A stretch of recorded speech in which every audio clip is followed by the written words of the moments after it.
The time is now 7 o'clock.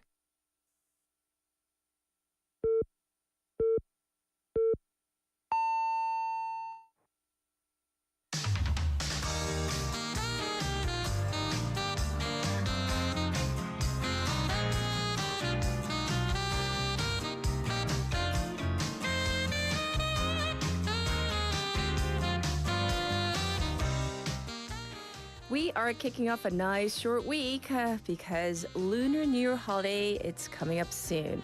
But if you have been grocery shopping to prep for the holiday, the feelings are anything but nice, despite general consumer prices going down.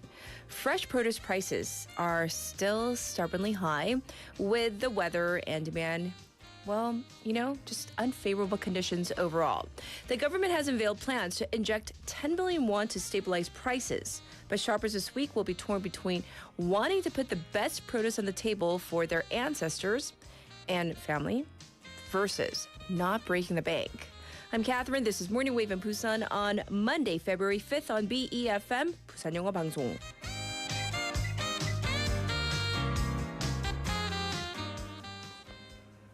Good morning, everybody. Well, I don't know if you got a head start on your holiday grocery shopping this weekend or have been to any grocery store in the past several days. Well, you know that eating fresh costs a lot these days. I personally went to a bigger, 마트 kind of grocery store over the weekend, and I was just like, wow. I bought an ehobak, like a zucchini kind of veggie. And that was, I bought it for 2,600 won. And when it's on the cheaper side, it's like, it falls below 1,000 won. I was just like, this is just too much for just one vegetable. Anyhow, overall inflation prices have gone down with the consumer price increase for January at 2.8% compared to the same time last year. So coming down to the 2% range for the first time in 6 months. However, defying this pattern is the price of fresh produce, which went up by an average of 15.4%. If we're looking at fruit, they're about 28% more expensive than the previous year, the highest rate of increase in 13 years. According to experts, apple and pear crops last year were very poor, which explains their 56.8 and 41.2% price increase, respectively, in just a year. And apple prices will continue to stay high until the harvest this year, as apples are not imported into South Korea. And because of this poor crop yield, the price of tangerines, 감귤, they've gone up from high demand, keeping overall fruit prices very high. And on top of this, with the erratic climate conditions this winter, uncertainties still loom, and that's according to the experts. So, are you actually going to have like a full spread for your Lunar New Year holiday table this year? Or are you going to be making cuts? So these are thoughts that we're all going to have to grapple with this Lunar New Year. Speaking of the Lunar New Year, for a text topic, first of all, I want to know, are you planning to get together with your extended family, or are you flying solo this year? Also, how much are you planning to give for 세뱃돈? I think that's always like an issue that comes up every year. Like, how much to give? Is it according to age? Like your I don't know, your little ones, your nieces, your nephews, etc. 자, 이번 주가 설 연휴의 시작이 되는데요. 여러분 연휴 계획은 먼저 알고 싶고요. 그다음에 친척들 다 모이시는지 혹은 가족들과 조촐하게 보내실 건지 or going solo by myself, right? 혼자서 보내실 건지. 그리고 마지막으로 세뱃돈. 매년 세뱃돈 이야기하는 것 같은데요. 주시는 분들은 요즘 세뱃돈 얼마 주실 건지. That's also a question. Let me know all about your Lunar New Year plans. Send them in your messages to BFM's live stream live chat on YouTube. And also pound 9050. That's going to cost you 100 won. You can reach me for free through KakaoTalk or our app comment board. and looking ahead to our morning together. It's Monday. We have Michael coming in for Showbiz Buzz, and then we have Bobby for Business Perspectives. And then we have a special interview in hour number 2. We're going to talk about the rising political violence in South Korea. There have been really these high-profile attacks on well-known figures who happen to be politicians. So what is going on? We're going to find out more in hour number 2. And with that, I'll be back with today's headlines.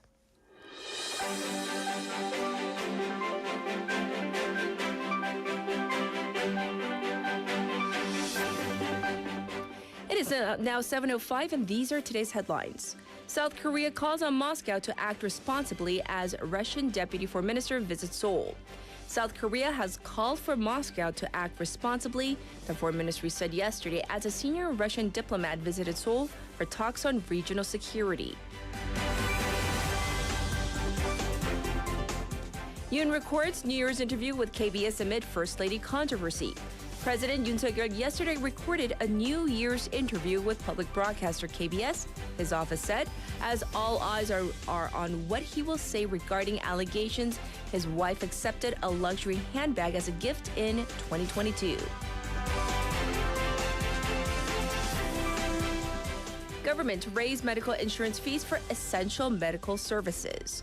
The government will raise medical insurance fees for essential medical services and carry out reforms in service delivery to address the shortage of doctors outside the capital region and in essential medicine, said the health ministry yesterday in a comprehensive national health insurance plan.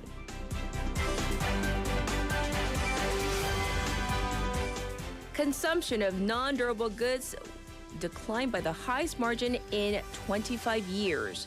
Consumption of non-durable goods such as food ingredients and expendable supplies declined last year by the biggest margin since the 1997 Asian financial crisis, amid protracted inflation and high interest rates, according to the Korean Statistical Information Services yesterday.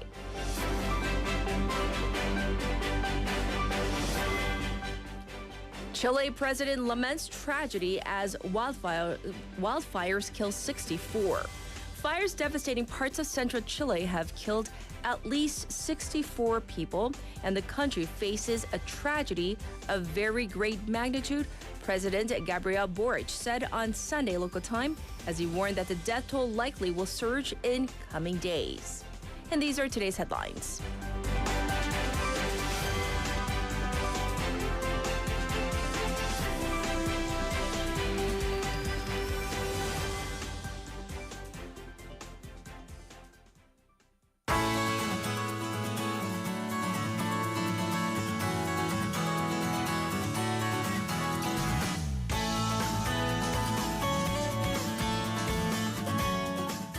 It is now time for Busan Updates. We have a writer now one in the studio. Good morning. Good morning. Hey, did you hear all that wind blowing? Yes. In the early hours, it was really kind of intense for a while. Anyhow, we're going to talk about your Lunar New Year's plans first. So what are your plans this year? So I do meet up with my relatives on the day of the New Year. So, and my family is the 큰집, meaning my dad is the eldest. So we meet in our place. So our plan is to declutter the house before they come visit us. Clean. I see. That's always kind of a burden and responsibility, right? All right. First, we're going to talk about a measles confirmation here in our city, Busan. Yes, according to Busan City's public health authorities, a person in their 40s is under treatment for measles, 홍역. This is the first time in 5 years that the city has seen measles, and measles is a viral respiratory disease which carries symptoms like fever, coughing, runny nose, watery eyes, and rashes. It is very contagious and can spread through the droplets in the air. And it is almost never seen in South Korea, as over 98% of the population is vaccinated. So the World Health Organization back in 2014 deemed that measles was eradicated in South Korea. And Busan City has launched an emergency response system, and they have conducted a full survey of the patient's contact and routes. And the head of the city's public health department urged people to wash their hands frequently and wear a mask if you're traveling abroad. And if you see suspected symptoms after traveling, try not to use public transportation, put on a mask, and visit a doctor and inform them of your travel history. Yes. So measles is, we thought, like a thing of the past, but apparently it's here. So let's be on the lookout for that. Right, next up, let's talk about inflation in Busan City. Yes, there was a 3% rise in consumer prices in Busan in January compared to the same time last year. This is according to the Dongnam Regional Statistics Office, which put the consumer price index for January at 113.1. But this is a bit of a good news as the rate of increase has been slowing down since October of last year. However, the everyday items inflation rate was higher. This includes items that we buy often, which went up by 3.7%. Leading the way was a 25% increase in bus fares, 18% uptick in insurance, and 10% increase in cafeteria meals. Also, there was a big increase in fresh produce due to weather conditions, with the price of tomatoes up by 70% and green onions up by 58%. Oh my goodness, quite high, right? Well, next, let's talk about a regional settlement center for migrant workers, which is going to come to Busan this spring. Yes, the Federation of Korean Trade Unions announced that they're opening the Busan Migration Workers Regional Settlement Center. This will provide support for migrant workers in Busan. The city's manufacturing and shipbuilding industry has been seeing big labor shortages. So migrant workers are a crucial part of these industries.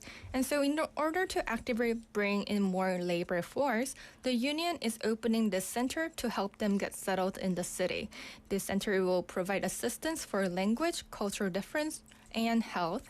And it is currently going through the preparation phase and will open in April. Yes. So thanks for letting us know about this center. And next up, let's talk about the Land Infrastructure and Transport Ministry, which has given the green light for Busan to commence with the Busan to Indonesia flight route, right? Yes, the Land Infrastructure and Transport Ministry said that it came to an agreement with its Indonesian counterpart to vastly increase the number of international flights between the two nations. These discussions took place during the summit discussing flight matters in Indonesia. And as a result of this summit, there will be new flights established between regional airports in Korea and Jakarta and to Bali 7 times a week.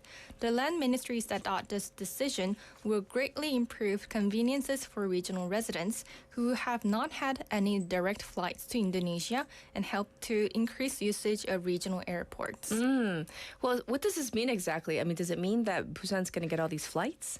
Well, it's not been decided for certain yet, Okay. but right now, Kimhae is the most likely candidate for the Bali and Jakarta direct flights and maybe Daegu. Depending on the results of this summit, Air Busan and Jeju Air will likely look into opening these flights. And it is a long-distance flight with 5,000 kilometers one way, so it will have to use a larger aircraft. The Land Ministry said that this agreement is expected to help expand businesses' opportunities and improve travel between the two nations. All right. Thanks for all the updates, Nawon. Back to you, the listeners. Coming up here in Korea is one of the 2 major holidays. The Lunar New Year is upon us real soon. So what are your plans? Are you getting together with extended family? Are you maybe planning to spend some alone time? Or maybe, I don't know, these days it's very popular going abroad. Also, if you're going to stay in town, how much are you planning to give as 세뱃돈 for your young ones out there? 자, 여러분 연휴 계획은 예를 들어서 다 모인다 혹은 해외 나갈 계획이 있다 or by myself, which is fine too. 그리고 세뱃돈 어떻게 처리하실 건지 let me know. Here is Nawon with our traffic and weather.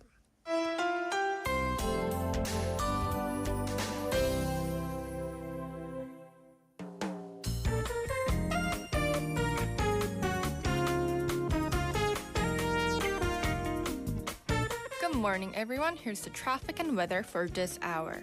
The roads are mostly clear this morning with congestion on Namhae Expressway from Namsanjeong subway station to Nakdong Bridge.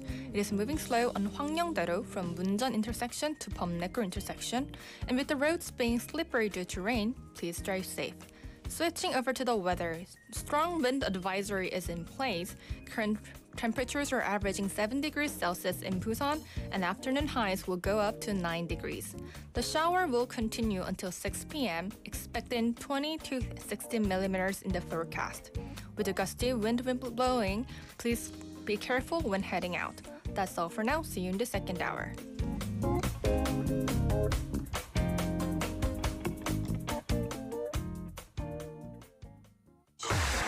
Check this out. This is Morning Wave in Busan.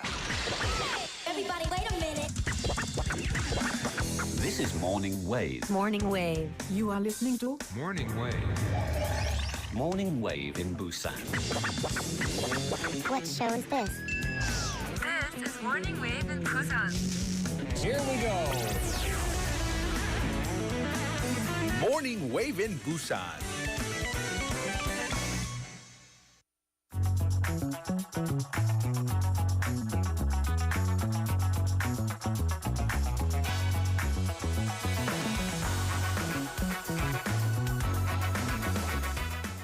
All right, it's now time to check in with Haley. She's in the studio for News Digest. Let's say hi to her. Good morning. Good morning. Hey, I don't know about you, but I was like kind of woken up by the winds. Was it not windy? I mean, it was super windy. Right. I was about to mention when I got out of my car this morning, like Medusa hair. Just Were you almost like blown away? I was like, I couldn't see anything. I was like, why is it dark? Oh no, that's my hair just in my eye. Okay, now to your New Year's plan. Do you have anything coming up for Lunar New Year? Are you going anywhere? You guys, I'm gonna be so poor after the New Year's. Why? Because we usually don't see our extended family Okay. during New Year's, but we kind of have to this year for just some random reasons.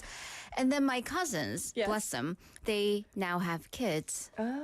Yeah, so yeah, I know they So have you're kids. going to be handing out With seven- S's, like several S's at the end of those kids. Yeah, so I'm I gonna be imagine you have handing like out. a set amount for each. I according to mean, age, it's or- my first and like don't take this the wrong way, but it's my first and hopefully the last time I'll get to spend the holidays with them. I'm sorry, I'm a horrible person, but let's just get that out there. But they're anyways. I'm just gonna dig myself deeper into that hole now. Let's dig. They're not like my real. No, they are my real cousins, but Right. yeah. So I'm gonna say 5만 원. For each kid? I'm telling you, first and last time. First and last time. How old are they? Well, okay, so we can all fight about this, and Okay, I will okay. lead the charge. Okay. As the second child, who's very sensitive about equal distribution of wealth, Okay, you as a second child. as the a middle second child, Okay. yeah, because Yeah. see, I'm gonna give each one the same amount regardless of their age. Okay, they're also like 7 and 2. Oh, you're like generous. Well, I'm telling you, A first 2-year-old and needs 5만 원? last time. Oh, I would love to call you. What do they in English? I like, think I'm Komo because it's my boy kids? cousin's kids. Yeah. That's so confusing. yeah. Anyhow, well, I wish I were one of your cousin's kids. I don't need one more. 고모님. All right, we're gonna get serious because this is such a sad story. The 2 firefighters who died in Mungyong were laid to rest over the weekend, and the National Fire Agency has emphasized the importance of paying respects to these fallen heroes. But as far as the budget is concerned, I guess it really didn't convey that. Right. So according to reports, there have been no money allocated to the annual memorial ceremony for firefighters who died on the job. Oh. So the Memorial Committee for Fallen Firefighters, they host a ceremony every year at the National Cemetery in Daejeon. And actually last year was the 20th anniversary of these memorials. So it was a huge event, including some 200 people in attendance, the families of the fallen heroes. as well as the head of the National Fire Agency, and it was actually hosted by the agency.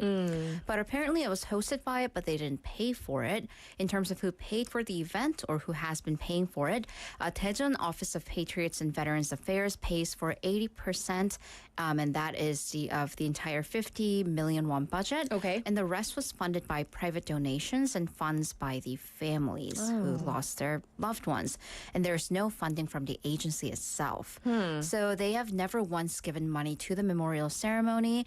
And unfortunately for this year, the Daejeon Patriots Office's funding has been cut by 30% because of budget reasons. But to their credit, the fire agency did allocate 100 million won for various projects related to the fallen firefighters.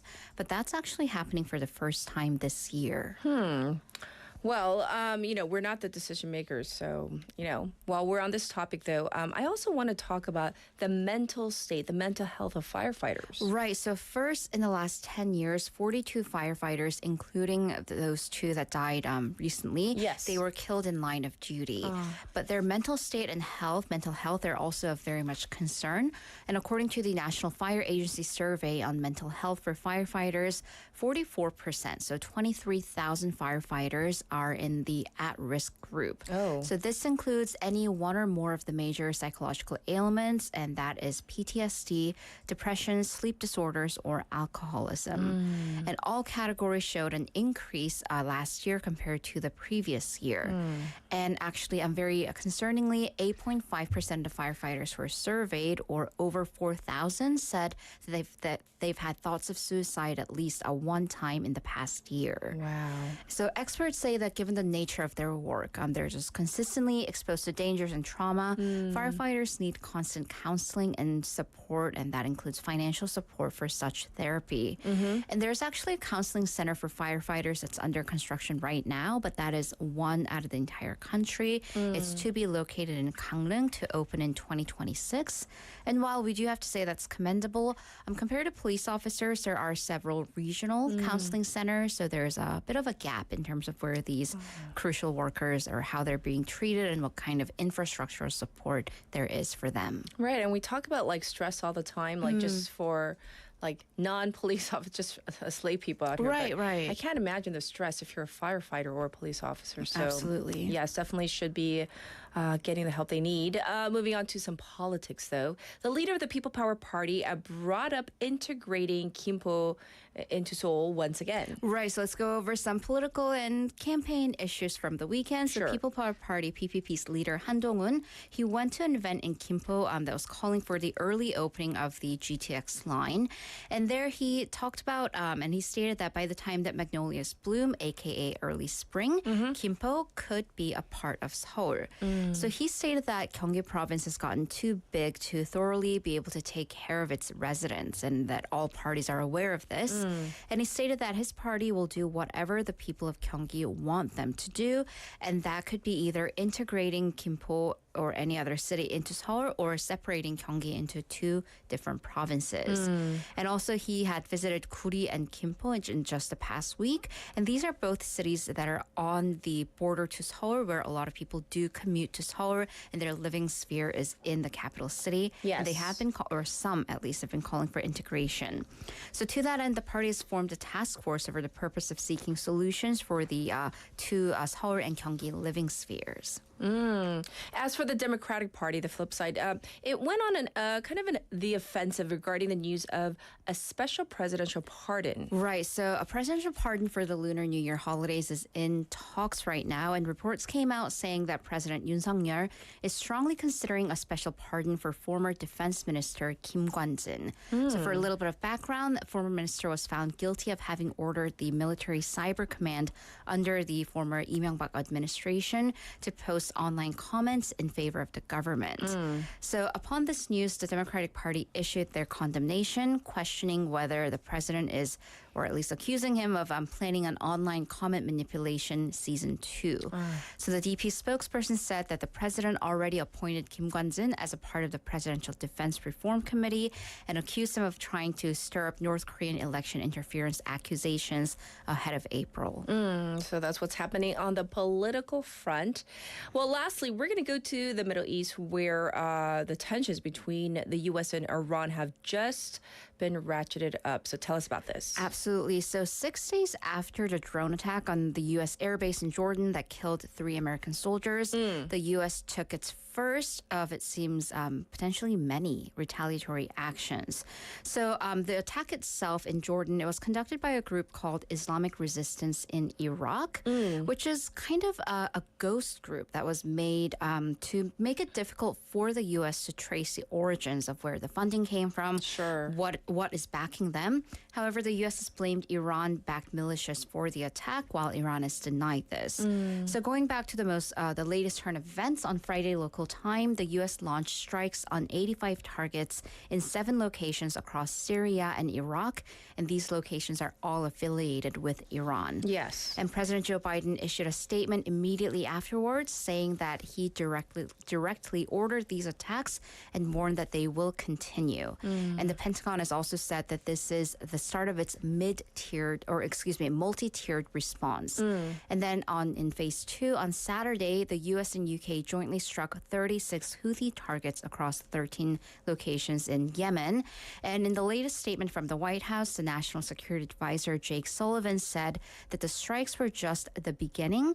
And more concerningly, he declined to rule out direct military strikes on Iran itself. So, well, what about the other side? I mean, we want to get the other side responding to these strikes. Right. So for the nations that were immediately affected, both Iraq and Syria have condemned the retaliatory strikes, saying they will bring disastrous consequences to the region.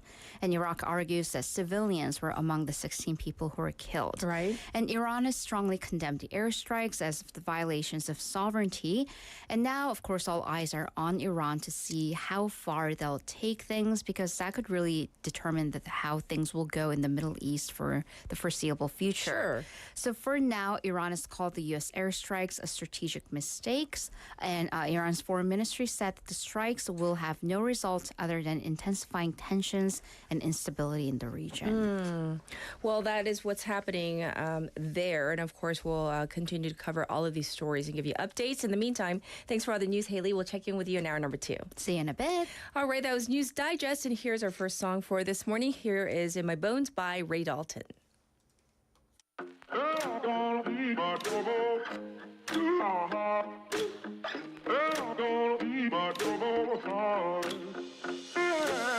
Guess I made a lot of mistakes, yeah. Guess I've been in my own way.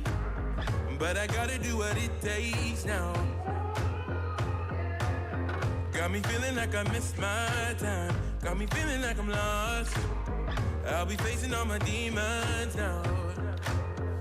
I got my eyes on the road, love. Oh, I'm gonna do right by you, love. Love. Cause I got a feeling in my bones, in my bones. Yeah, baby, I gotta move like a rolling stone, rolling stone. Yeah, baby, ain't nobody gonna talk me down. Ain't nobody gonna hold me now. I got a feeling in my bones, in my bones. We'll never touch the ground. I feel it in my bones. I've been walking on a tightrope, yeah. I've been dancing with the ghost. Can't nobody take me out my zone. I gotta walk until I get there, yeah. One step at a time.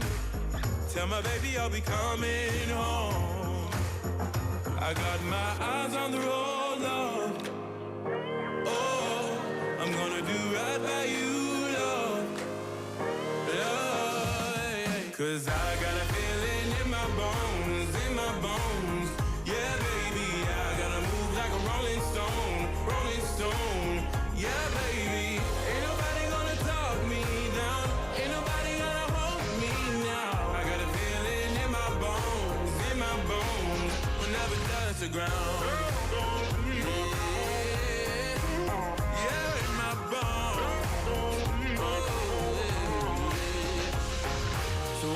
on, take a leap of faith. Feel this moment, find my place. No, I ain't gonna walk alone. So we can take a leap of faith. See the moment, find a place. We ain't gonna walk alone. Cause I got a feeling in my bones, in my bones. Yeah, baby, I gotta move like a rolling stone, rolling stone. Yeah, baby, I got a feeling in my bones, in my bones. Yeah, baby, I gotta move like a rolling stone, rolling stone. Yeah, baby, ain't nobody gonna talk me down, ain't nobody gonna hold me now. I got a feeling in my bones, will never touch the ground. I feel it in my bones.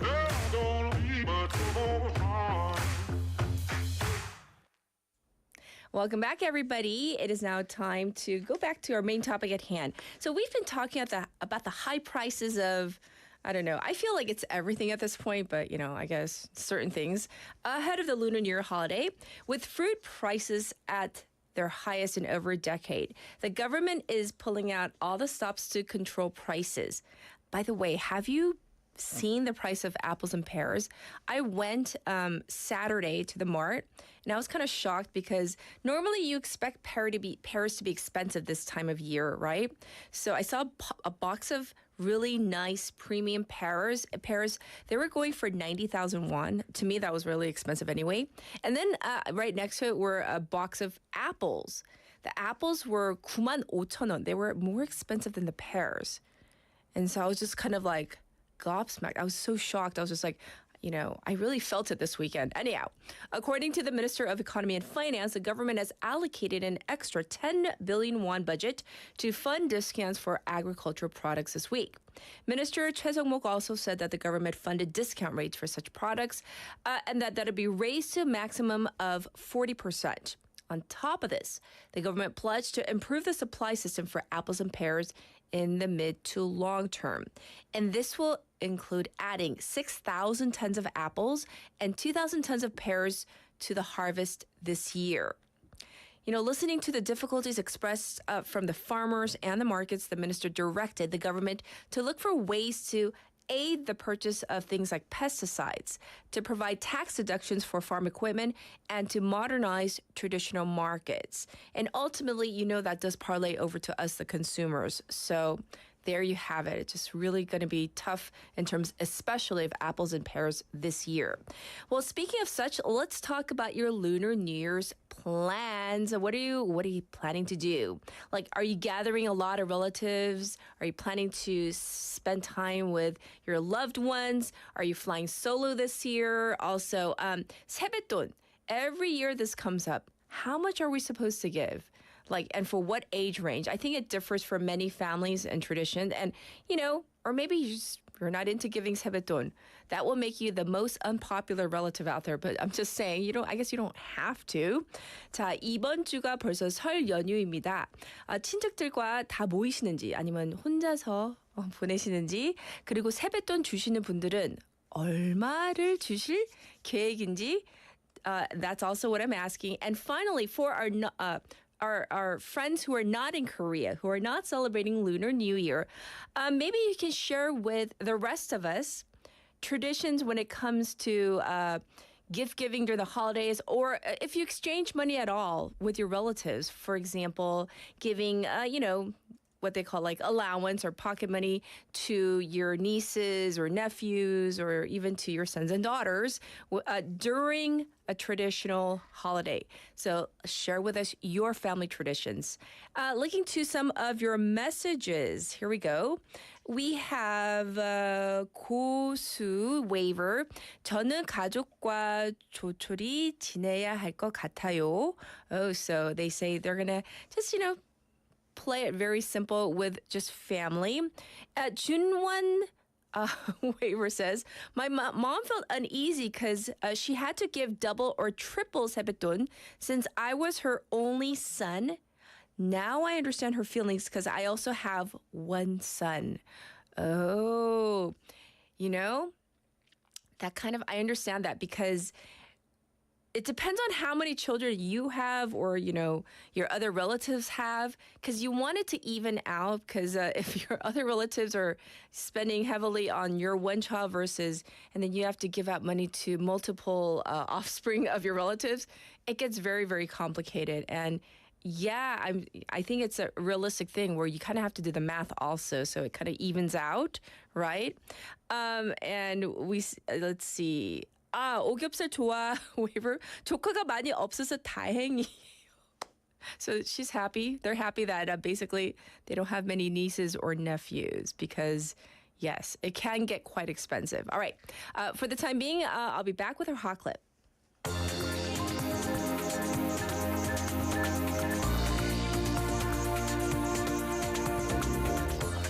Today's hot clip, I want to cover something that's pretty major in the U.S. I'm talking about the Supreme Court. Apparently, they are going to hear arguments regarding Donald Trump. Was he engaged in insurrection? Will he be able to be on the ballot? That is something that they're going to have to decide. Here's a clip from NBC News. Tonight, the Supreme Court announcing it'll hear whether former President Trump can be banned from the ballot in Colorado because of his role on January 6th, taking up the Republican frontrunner's appeal of a Colorado court's ruling to kick him off the ballot. Mr. Trump arguing it's partisan election interference. The announcement coming just hours after President Biden visited the Revolutionary War site at Valley Forge, arguing democracy is at stake in November. This is not rhetorical, academic, or hypothetical. Whether democracy is still America's sacred cause is the most urgent question of our time. It's the president's latest effort to draw a contrast with Mr. Trump, who he's warning is an existential threat. And yet Trump and his MAGA supporters not only embrace political violence, but they laugh about it. Mr. Trump in Iowa firing back. That's why Crooked Joe is staging his pathetic fear-mongering campaign event in Pennsylvania today. Did you see? He's saying, I'm a threat to democracy. He's a threat to democracy. Tonight in the crucial Philadelphia suburbs, President Biden's message resonates with Democrat Elaine Tyndall. Is democracy an issue people are going to vote on in 2024? I really think so. Have to be positive, that people are really going to understand that we can't continue without democracy, that everything else we can work out. But democracy, and in your eyes, Donald Trump, would be the end of it. But for so many, the top issue is the economy, and 62% of Americans disapprove of President Biden's handling of it. Republican Nick Carnelia is one of them. Managing his family's deli, he's already had to raise prices twice in the last 3 years. When it comes down to our bread or meats, cheeses, sodas, even chips. All costs more. All costs more, and it raises prices for everybody. Is it starting to come down? No. Nothing is really going down. Everything keeps going up. This case is moving at warp speed. The justices are going to hear these arguments on February 8th. A ruling then is expected quickly. And remember, whatever the high court decides here doesn't just apply to Colorado, but to all 50 states. Applies across this country. Just a reminder, listeners, this dispute stems from the push by Republicans and independent voters in Colorado to kick Trump off the state's Republican primary ballot because of efforts to overturn the 2020 election loss to Democrat Joe Biden, culminating in those January 6th attacks. So we'll see. So it's going to be definitely a momentous decision, which will affect the entire country, according to the reports. And this was your hot clip for today.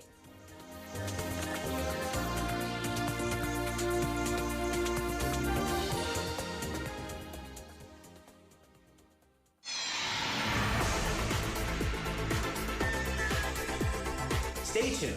You're listening to Morning Wave in Busan.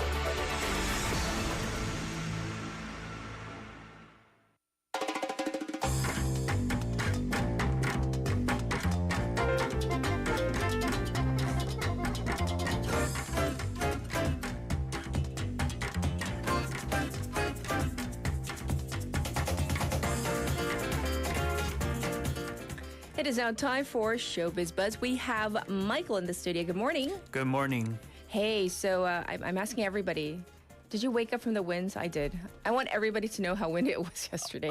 It's windy right now. Even right now. And it's raining a lot. And yeah, I almost got blown away by the wind. It's like pretty literally strong. carried away? Yeah. It's pretty strong right now. Okay, be careful.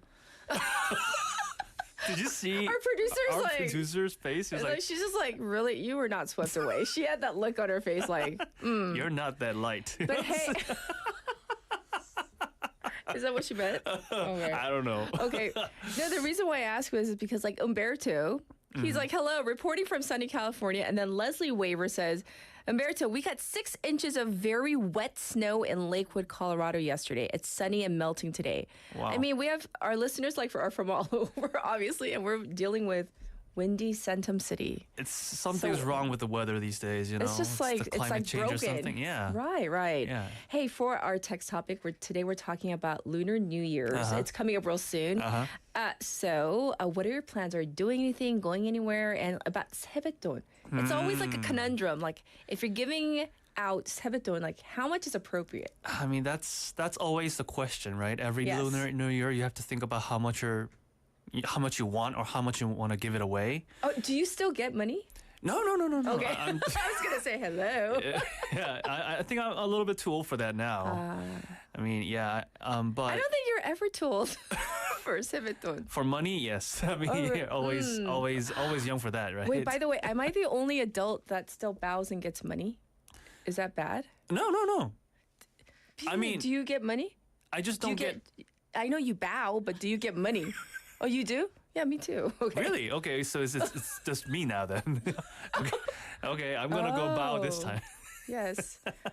Oh, really? You Yeah. don't get money? I bow. My parents, for example, they're outside of the country, so yeah, I just don't get the opportunity to 세뱃돈 주세요, you know. Oh, but you can do it like via, face thing or whatever. Face thing or like. Or like account is here, the account number. Yeah, the video conference call and stuff. Yes. All right. Yeah. Well, let's head into some showbiz buzz. What do you have for us? Yeah, we're just going to move a little bit quickly because I have a lot to cover. First off, Baby Monster. We all know YG Entertainment's newest K-pop girl group came back with a newest song on February 1st. It's called Stuck in the Middle. And just one day after it was released on February 1st, the song topped global YouTube music video charts. Oh, just on one day? Yeah, in just one day. It reached 10 million views, and it's going sensational. So, and Stuck in the Middle is not the only thing that they're coming up with. It's actually released as a teaser for the K-pop girl group's first mini album that's coming soon in April. So I see. Yeah, So- stay tuned for that. I guess they're getting off to a really good start, right? Yeah, Debut group? Yeah. Right.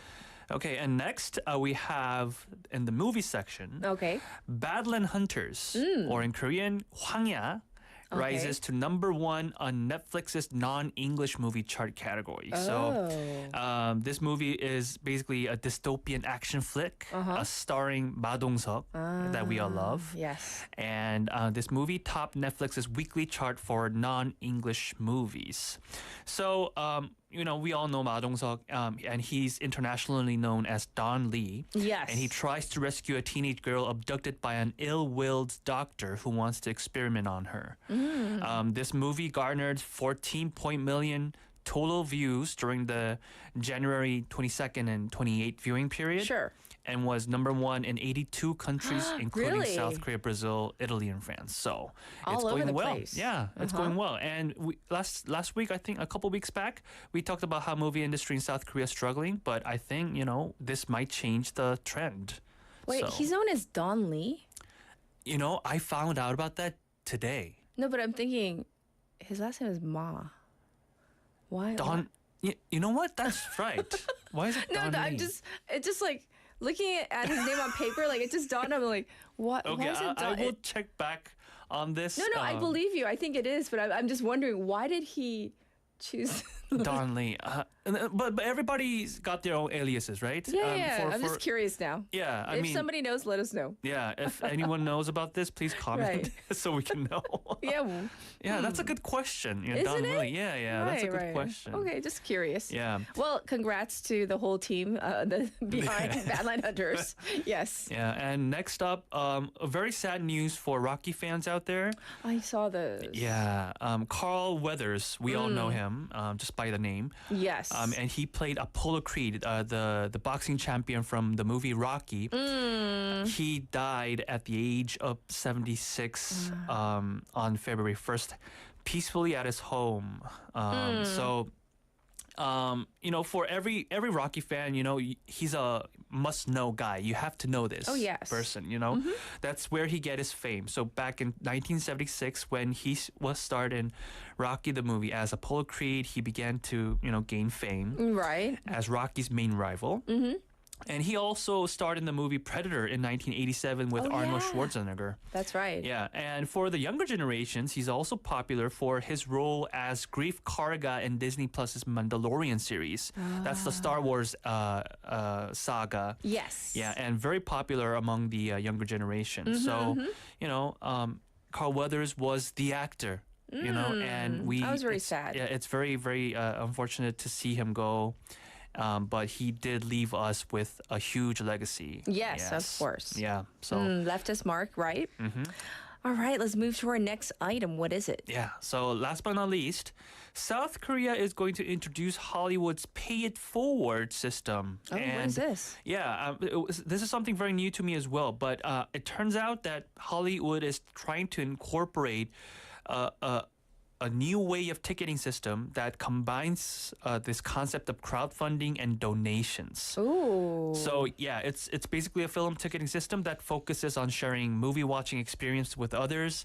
It runs on global donations from individuals, groups, and companies that supports the movie's cause. Okay. So basically, anyone who wants to watch a movie, they can watch it for free under the pay it forward system. Okay. Because this whole system is run off of global donations, and that means donors can pay more than the price of the ticket, right? So that creates the room for other people, especially from vulnerable groups, those people who can't afford to watch movies. Because it's expensive these days. It is getting much more expensive, right? Right. And they can go watch these movies for free. And it's hard to believe for me personally, but the pay it forward system actually led to a huge success of one of the Hollywood films called Sound of Freedom. It's a true story of human trafficking produced by Angel Studios, and it topped box office charts, and it beat blockbuster competitors last year like Mission Impossible, the newest movie, and Indiana Jones Dial of Destiny. It accumulated a profit of 1,700% of the film's entire production cost. And led that to is success. Yeah, 30 million ticket reservations worldwide, gaining success in 55 countries. So that's a big stuff. And I didn't know there are so much pool of all those consumers out there who are willing to make these kind of donations all around the world. So South Korea is also trying to incorporate that into their own movie industry and to see how it works in the country, So I think it's a good idea to give this voluntary spirit to the people and the consumers, giving them the chance not to just buy the tickets and go watch a movie, right? But give them the opportunity to pay forward and make their voluntary action for I like this idea because sometimes you feel like when you're giving or donating, first you want to where is it going to? Who's going to benefit? Are they really giving to people who really need the money, or is it going to the organization costs, right? Yeah. And then in this way, it seems like, I don't know how direct it is, however, and it's probably doable in smaller increments, you don't have to give a lot, but even if you're donating funds for one extra ticket for one extra person to see, I think that's a great idea. Yeah, and the transparency, as you mentioned it, Yes. everybody's giving up their own money for a good cause. So they know where the money's going. Yes. They know that somebody out there is going to watch this movie thanks to their own donations. Right. Yeah. It's definitely a win-win thing, right? And so, I mean, think about all the people in so-called, these vulnerable groups who can't afford it, lowering the barrier, right? Yeah. So that sounds like a great idea. Well, what about, and so in Korea, what's the system going to be called? Oh, yeah. So in Korea, the system will come in a different name. So the pay it forward system, it's a Hollywood name. Right. When it comes to Korea, the system will be called the relay ticket. Oh, relay. Relay ticket. Because I we like all it. love The relay thing. the relay thing. We always use the relay word Yes. in Korea, right? It's a thing. Yeah, and it will be introduced together with The Sound of Freedom, the movie, which will be released on February 21st. So we'll see how that goes. I hope it does well. I Yeah. hope this is the beginning of like a good new trend of paying it forward. And we see it sometimes like in the news, like one person buys a cup of coffee or pays for the car behind them like through the drive-through. But this is also an amazing idea. Yeah, so I think this could be a game changer in the movie industry, Yes. Just giving a new set of platforms for movie industries to grow upon. Indeed. Well, thank you so much for giving us all the showbiz buzz. And we'll check in with you for our New Year's Day next week, right? The end of the holiday, of course. Yeah. Well, thank you, Michael. Thank you. All right. It's time to wrap things up. And we have our next song. Here it is. This is Seven Rings by Ariana Grande.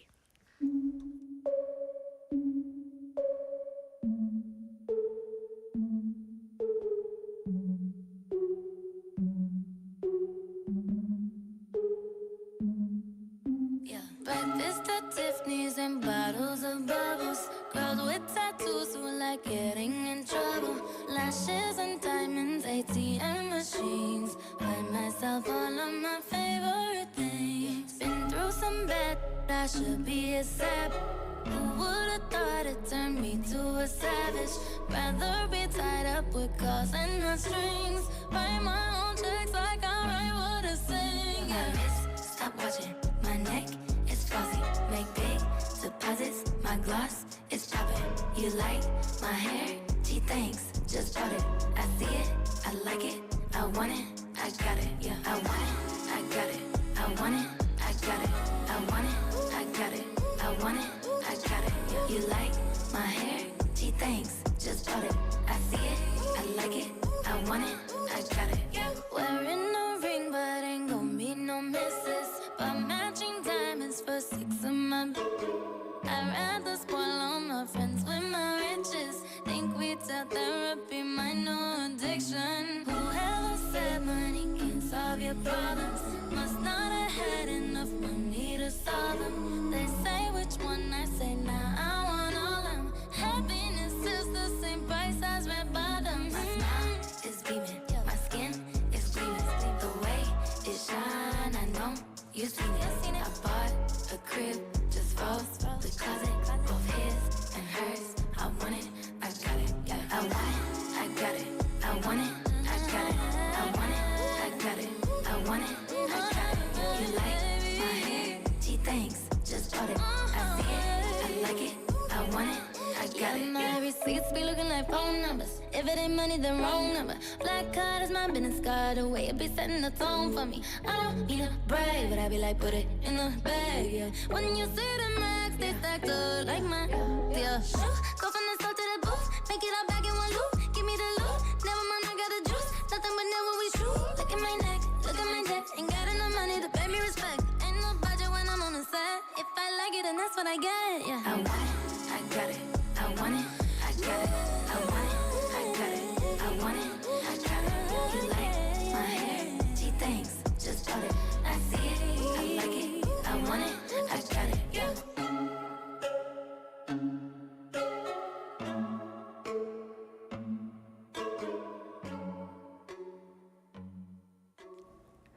All right, everybody. Today we're talking about Lunar New Year's plans, whatever they are. Let us know what they are, whether you're going to be by yourself in a really good way or maybe traveling abroad. I hear that's highly popular. Or if you're having extended family over at your house, or maybe you're traveling to visit extended family. And I think so important these days, how much are you planning to give as sebeton to the younger generation, whether they're your own children or whether, they're your nieces or nephews, etc. Let us know what your plans are. That is our text topic for today. All right, we're going to end it with this one, Bad Habits by Ed Sheeran. Tune into hour number 2. We have a special interview coming up, plus our regular segments as well. I'll meet you back at 8. 1, 2, 3, 4. 1,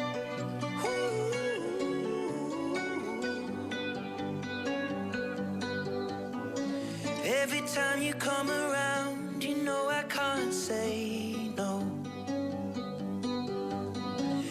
Every time the sun goes down, I let you take control. I can feel the paradise before my world implodes. And tonight had something wonderful. My bad habits lead to late nights, sitting alone, conversations with a stranger I barely know, swearing this will be the last, but it probably won't. I got nothing left to lose or use or do. My bad habits lead to white eyes staring into space, and I know I lose control of the things that I say. Yeah, I was looking for a way out, now I can't escape. Nothing happens after two. It's true, it's true. My bad habits lead to you.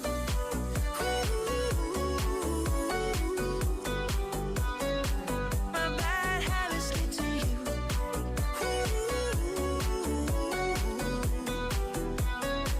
My bad habits lead to you. Every pure intention ends when the good times start. Falling over everything to reach the first time spark. It started under neon lights and then it all got dark. I only know how to go too far. My bad habits lead to late nights, sitting alone, conversations with a stranger I barely know, swearing this will be the last, but it probably won't. I got nothing left to lose or use or do. My bad habits lead to white eyes staring into space, and I know I lose control of the things that I say. Yeah, I was looking for a way out, now I can't escape. Nothing happens after two. It's true, it's true. My bad habits lead to you.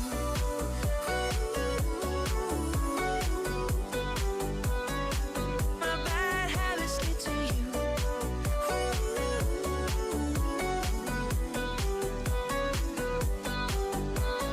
We took a long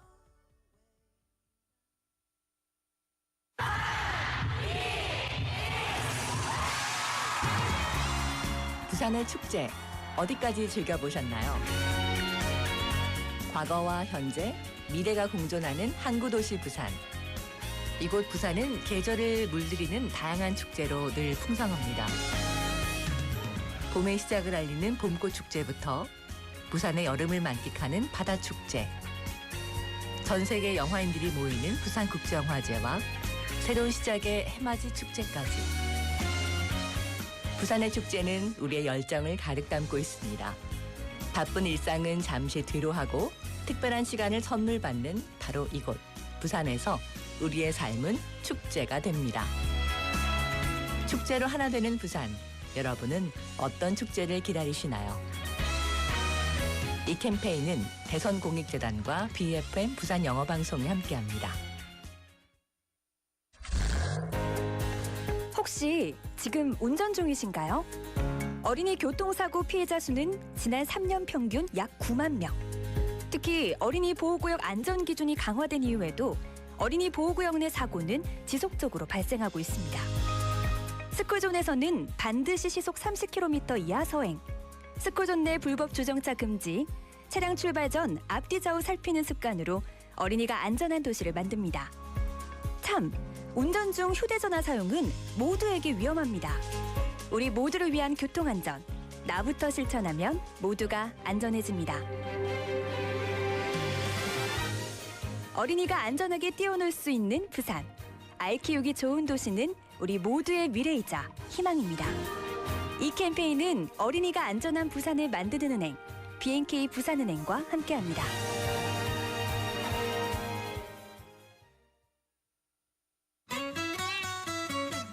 English Friendly City 부산을 위해 올스타들이 뭉쳤다. 영어하기 편한 도시 비전 선포식과 함께 부산영어방송이 선보이는 야심찬 새 프로그램 레전드 가수 김조한의 올스타 잉글리시 제작 발표회에 여러분을 초대합니다. 2월 6일 화요일 오후 2시부터 광안리 밀락더 마켓에서 이 밤의 끝을 잡고 기억나시죠? R&B의 황제 김조한의 미니 콘서트와 저를 포함한 새로운 스타들이 함께하는 특별한 순간을 만나보세요. 참가 신청은 부산영어방송 홈페이지에서 할 수 있습니다. 이 행사는 부산광역시와 부산영어방송이 함께합니다. 2월 6일 화요일 광안리 밀락더 마켓에서 만나요.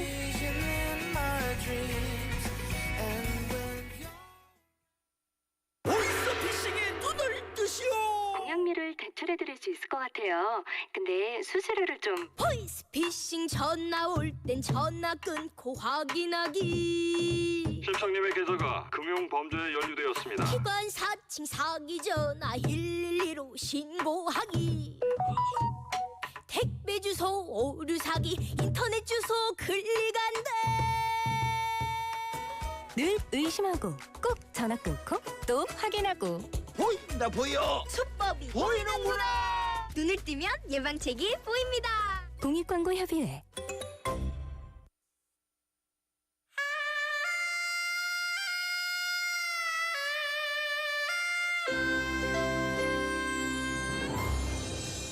The time is now 8 o'clock.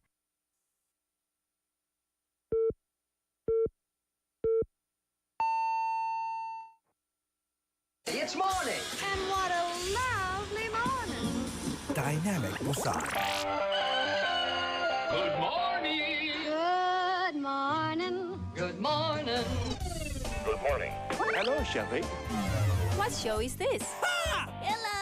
Hello, baby. Hey, buddy. Hello, everybody. Live from Korea's dynamic city, this is Morning Wave in Busan.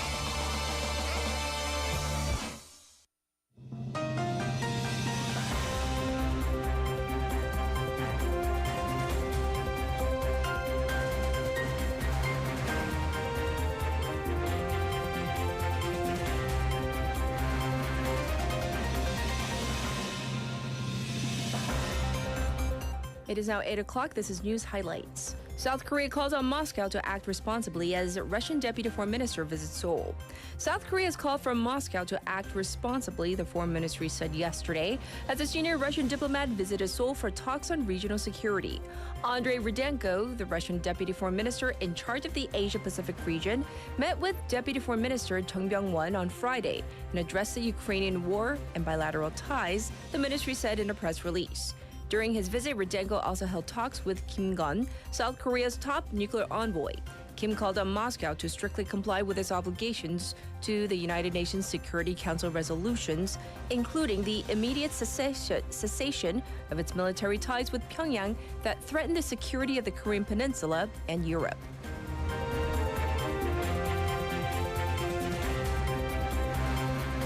Yoon records New Year's interview with KBS amid First Lady controversy. President Yoon Suk-yeol yesterday recorded a New Year's interview with public broadcaster KBS, his office said, as all eyes are on what he will say regarding allegations his wife accepted a luxury handbag as a gift in 2022. The filming took place at the presidential office in Seoul, the office said in a notice to reporters without elaborating. The interview will reportedly air on KBS on Wednesday, 2 days before the start of the Lunar New Year holiday. Meanwhile, Yoon is also expected to discuss his policy plans for his third year in office during the interview.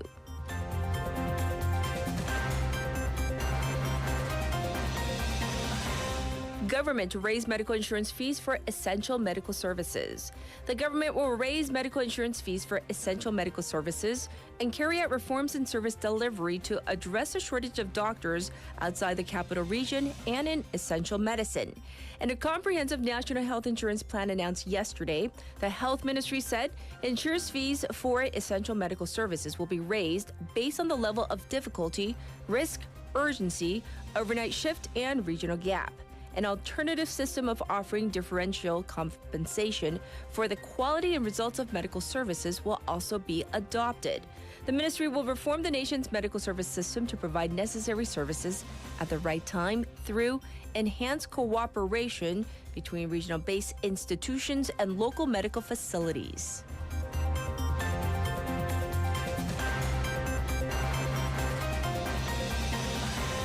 Consumption of non-durable goods declined by the biggest margin in 25 years. Consumption of non-durable goods such as food ingredients and expendable supplies declined last year by the biggest margin since the 1997 Asian financial crisis amid protracted inflation and high interest rates. According to the Korean Statistical Information Service yesterday, the retail sales index last year stood at 104, down 1.4% from the previous year. The on-year decline is the largest since the 3.2% drop in 2003. Spending on non-durable goods fell 1.8%, the largest drop since 8.8% in 1998, and the consumption of food ingredients declined by 2.6%.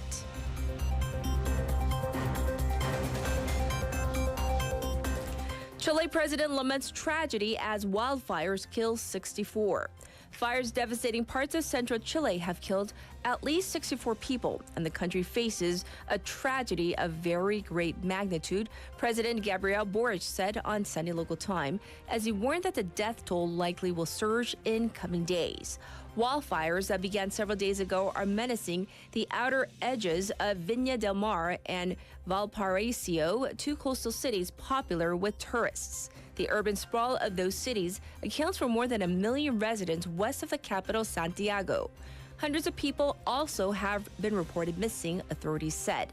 More than 1,000 homes have also been damaged. This was News Highlights.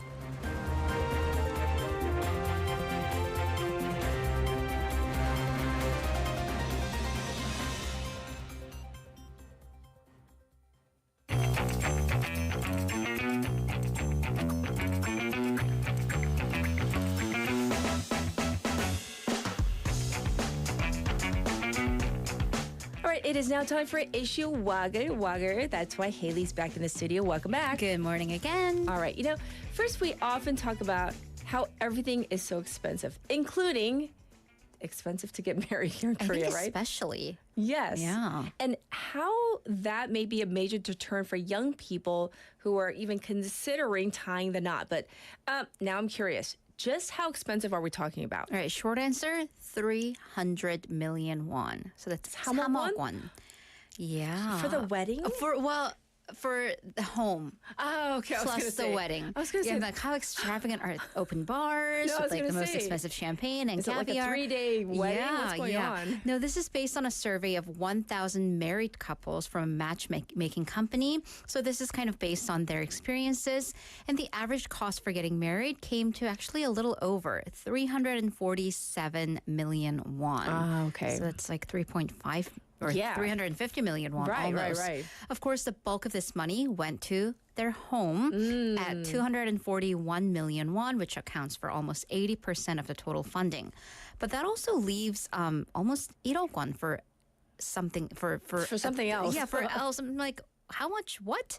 So couples also spent 26 million won on their 혼수, which is generally appliances for the new home, which makes sense if you're going to a new place or getting all the fancy appliances. And then the traditional dowry, which in Korea, it's a little bit different from how other countries with dowries are. It's traditional for the women or the woman's family to give money to the man's family. And then in return, they get parts of the money back or in jewelry or luxury goods. So the money that's given to the from the woman to the man's family is called 예단, I believe, and then the goods are called 예물. So for the average 예단, the money that's given, they spent 5.6 million won on average, and then for the goods, the luxury goods that are given back, 5.3 million won. So roughly. Gap. Yeah, I was going to say roughly even, but there's a little bit of a gap. Okay. A little bit of a gap. Okay. And then the average cost for the wedding itself, 9.9 million won for the venue. Like so about 10만 원 for yeah, the for venue. 10만 won for Okay. the venue, and then okay, 7. that sounds more reasonable. Compared, I Right, was because like, 3만 원. usually the venue includes the food that's there too. You kind of usually have to contract the buffet services Sure, with the sure. venue, so that's honestly mostly food. Yes. 7.4 million won for the honeymoon, 4.7 million won for what's called 스드메, the studio, the photo studio, The dress. dresses. It's usually multiple dresses and the makeup, so that's for the wedding album. Yes. Because in Korea, you usually do a full photo shoot before the day of the wedding. Yes. So it sounds like a lot. And it is, honestly. And that's because, according to the matchmaking company, this is a result of our culture and people wanting to get married after a lot of the things are settled. Settled. So it's kind of a more of a conclusion rather than a beginning of a process or the middle of a process. Right. Wow. So yeah. That's why people are not getting married. Yeah, because they don't have, who has 300 million Just won? lying around. Yeah. Just, I mean, in cash, right? I mean, Right. All right. So now we know. All right. Next up, we're going to talk about this fatal DUI case in Gangnam. And this is getting a lot of people angry, but Seoul's Gangnam police arrested a woman in her 20s for drunk driving. That happened on Saturday morning at 4:30 a.m. So she was driving drunk and her blood alcohol concentration level was 0.08. That's a license cancellation. So she hit a motorcycle that was going in front of her with her Mercedes-Benz sedan. The accident killed the rider, who was a man in his 50s.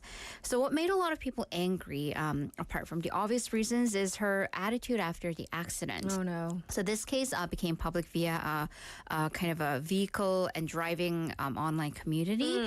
So instead of trying to, save the victim, call the police, do something about it, Oh, she no. What did just she do? held her dog. She also had her dog in the car while she was driving drunk and just sat on the sidewalk and watched the situation.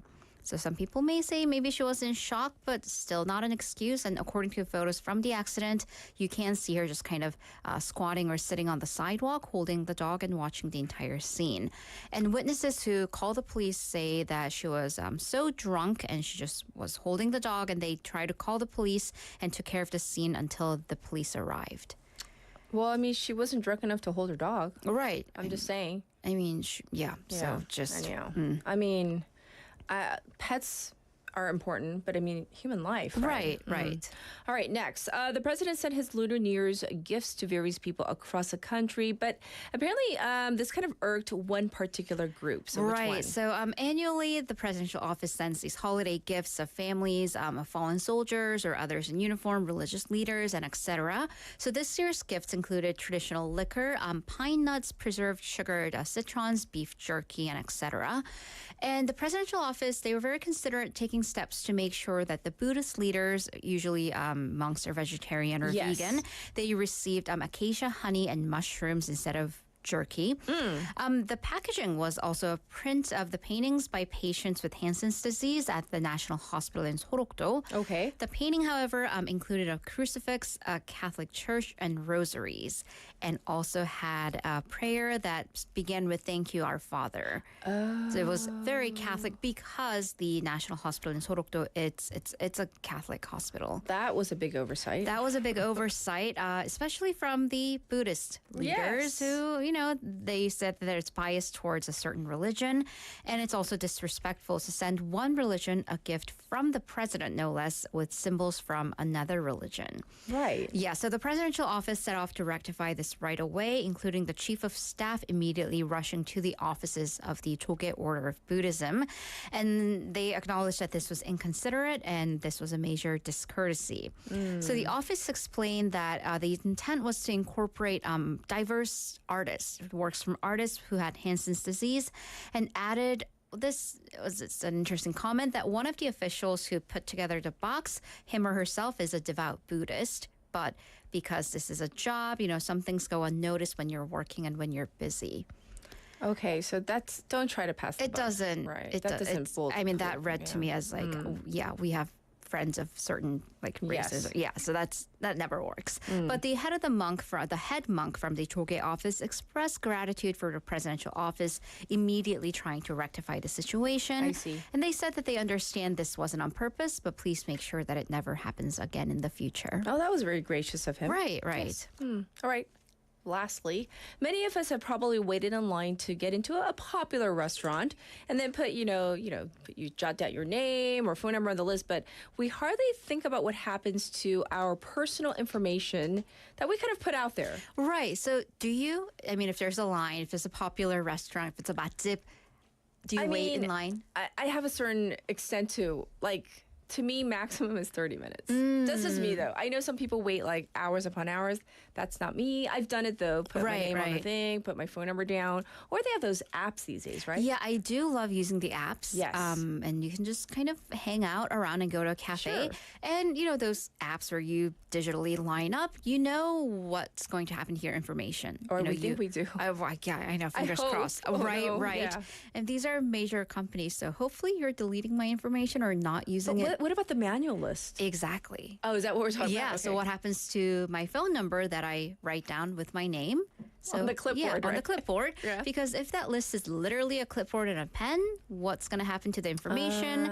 And also, it's kind of iffy. And if you're really sensitive, it is just out in the open. It is. Any passerby can kind of glance over at it. So according to Yonhap News report, 9 out of 10 restaurants that they surveyed in downtown areas of Seoul, they didn't take proper action to delete or discard the information on the manual list after the parties had finished eating at the restaurant. And there was even one restaurant that just basically kept adding new paper on top of the old one. So there was a month's worth of phone number logs sitting there. It's a massive clipboard and out in the open.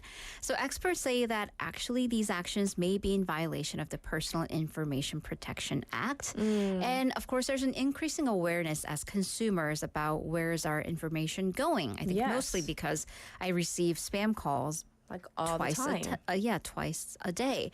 But for small businesses, I think especially small businesses, kind of the mom and pop restaurants, they're not quite aware of the law. Yes. So, before we get to the crackdown and the penalization part, there's very important step of training and education about what you're supposed to do with such information and whatnot. I don't know, but now that I think of it, there's a little place that I go to, and I notice, they use a big Sharpie marker to cross it out as soon as you go. But we know that the redacted information, you hold it up to light, and you can still see it. Yeah, so I would like the paper to be shredded. Yes. But what small business, especially a restaurant, has a shredder? That's true. Or at least rip it up. At least ripped up it up, kept really, in a really place where it's not out in the open. So yes. Yeah. Rip it up. Do whatever you need to do. Well, thank you for going over all the hot issues, and we'll be sure to check in with you tomorrow. Thank you, Haley. Have a great day. All right, and now one is back in the studio for your updated traffic and weather.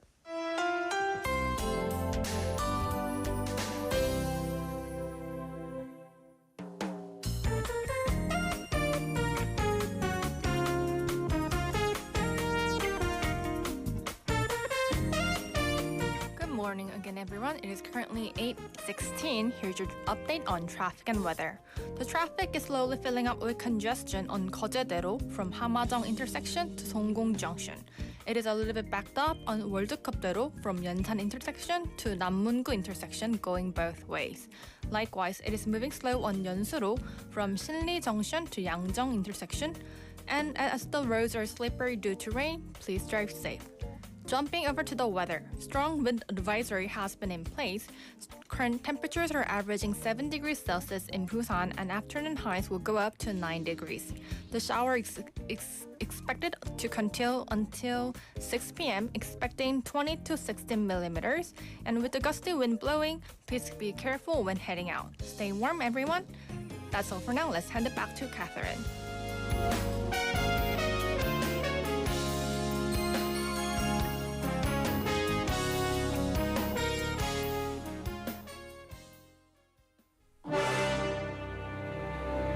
And this is I'm Gonna Be by The Proclaimers. I'm sorry, that's Skyfall by Adele.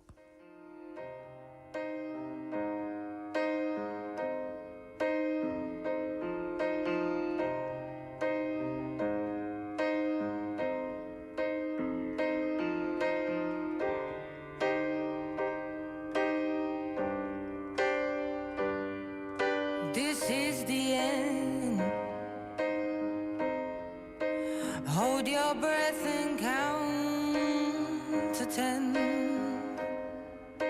Feel the earth move and then hear my heart burst again. For this is the end. I've drowned and dreamt this moment, so overdue I owe them. Swept away, I'm stolen.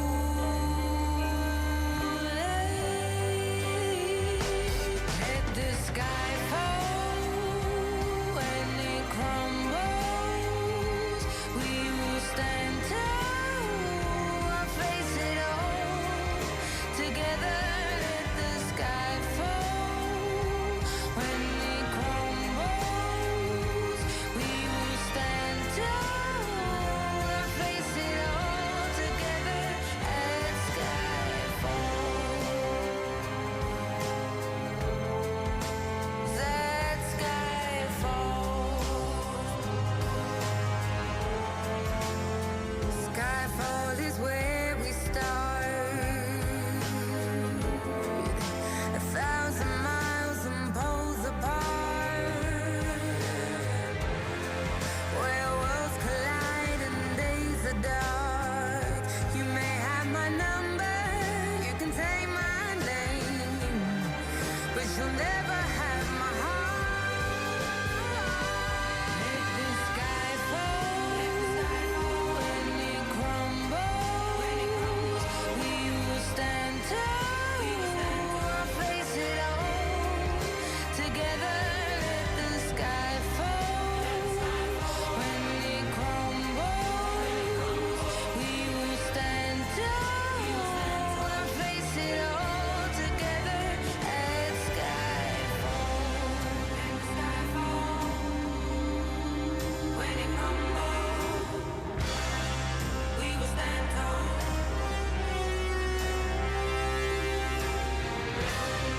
Let the sky fall. When it crumbles, we will stand tall.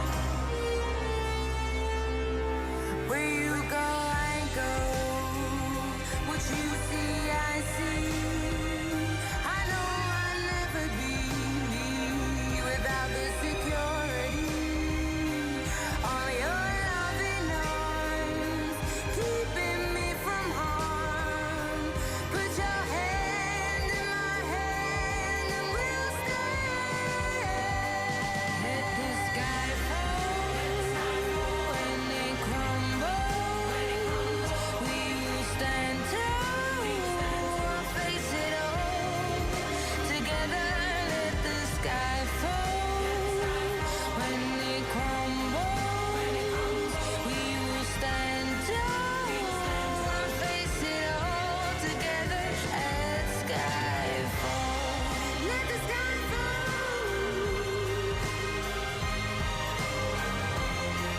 We'll stand tall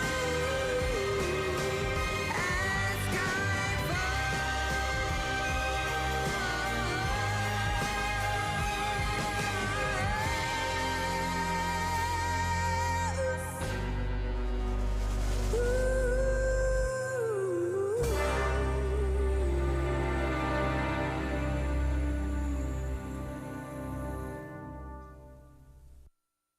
Welcome back, everybody. So, in lieu of our special interview today, we're going to have a little segment called Social Affairs. So, basically, we're going to talk about all the top interesting news. You might call maybe second page news, but to me, always first page because news always kind of gets me excited. So, our first topic that I want to talk about, did you watch that game? What game am I talking about? That game. I'm talking about Korea in the Asian Cup. It was such an amazing, amazing match, the last one. Did you watch it? I mean, nail-biting. And there's also all these memes all over the internet, basically talking about the fact that South Korea kind of, amps it up in extra time after the 90th minute. And I have to say, it was really, really, really exciting. I'm talking about South Korea versus Australia. Did you see that one? Yes, that was a nail biter, and I think that's putting it mildly. So if you didn't catch it, and by the way, at this point, it's not a spoiler because you probably saw it splashed everywhere on your social media pages, etc.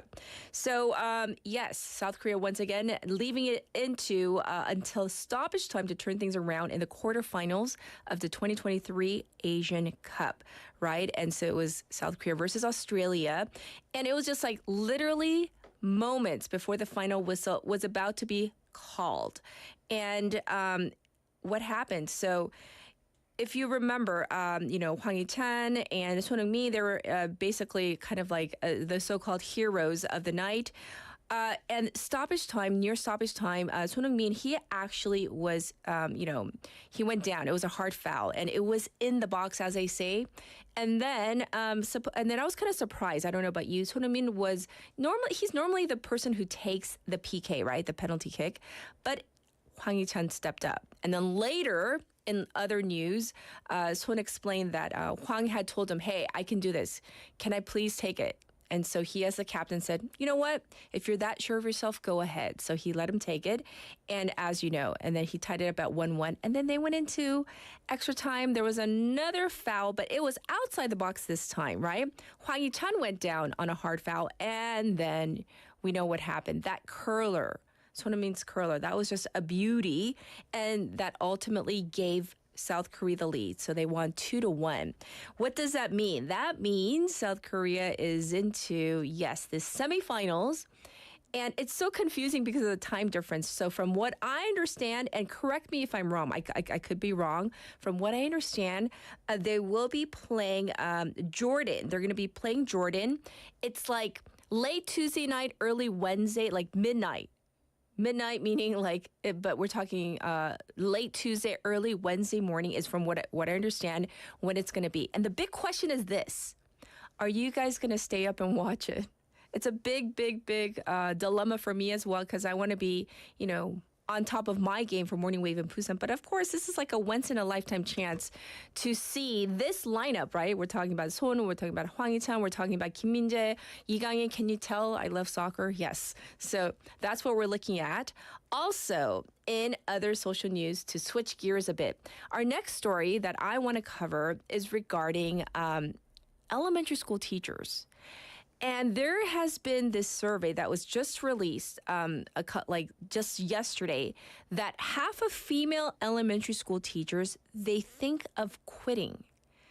Okay, so 50.1% to be specific, of female teachers at elementary schools in 2022, that's the latest survey, said they intend to quit before reaching retirement age. So they're not in it for the long haul, at least for now. And that's according to a report by the Korean Educational Development Institute. This report, once again, came out yesterday, and it's in the Korea Herald. So they surveyed 2,803 elementary school teachers across the country, actually for 2 years, 2021 and 2022, and they said they do not intend on teaching up until retirement. And the thing is, that is up from 40% the year before. So we're talking about a 10% increase. That's pretty huge.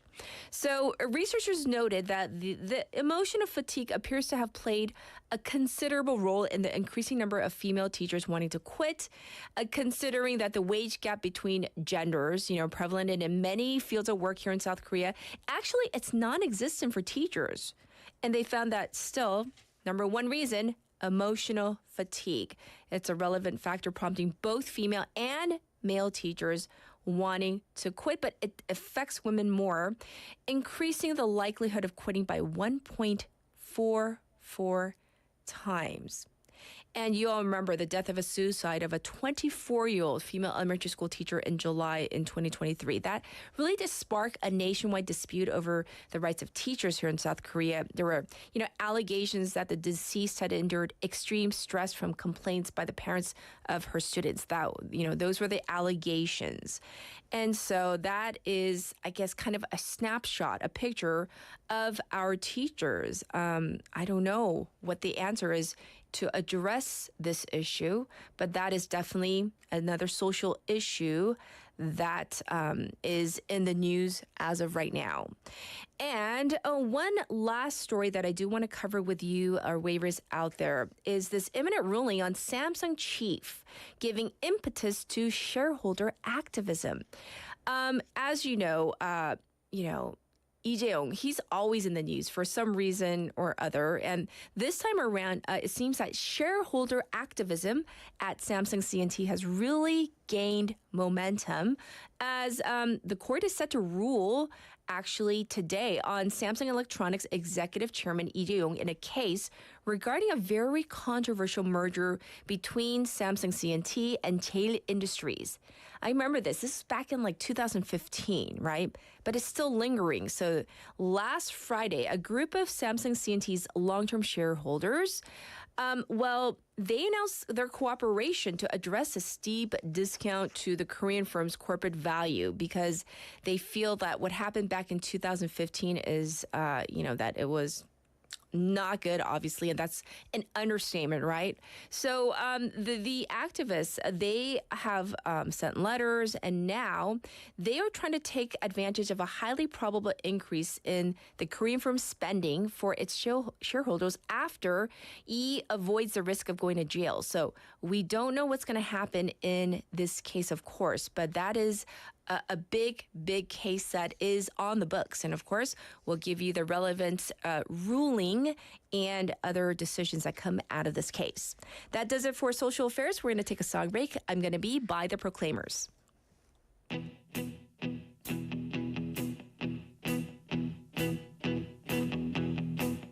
When I wake up, well, I know I'm gonna be the man who wakes up next to you. When I go out, yeah, I know I'm gonna be the man who goes along with you. If I get drunk, well, I know I'm gonna be the man who gets drunk next to you. And if I haver, yeah, I know I'm gonna be the man who's havering to you. But I would walk 500 miles and I would walk 500 more to be the man who walked 1,000 miles to fall down at your door. When I'm walking, yes, I know I'm gonna be the man who's working hard for you. And when the money comes in for the work I do, I'll pass almost every penny on to you. When I come home, oh, I know I'm gonna be the man who comes back home to you. And if I broke, well, I know I'm gonna be the man who's going over you. But I would walk 500 miles and I would walk 500 more to be the man who walks 1,000 miles to fall down at your door.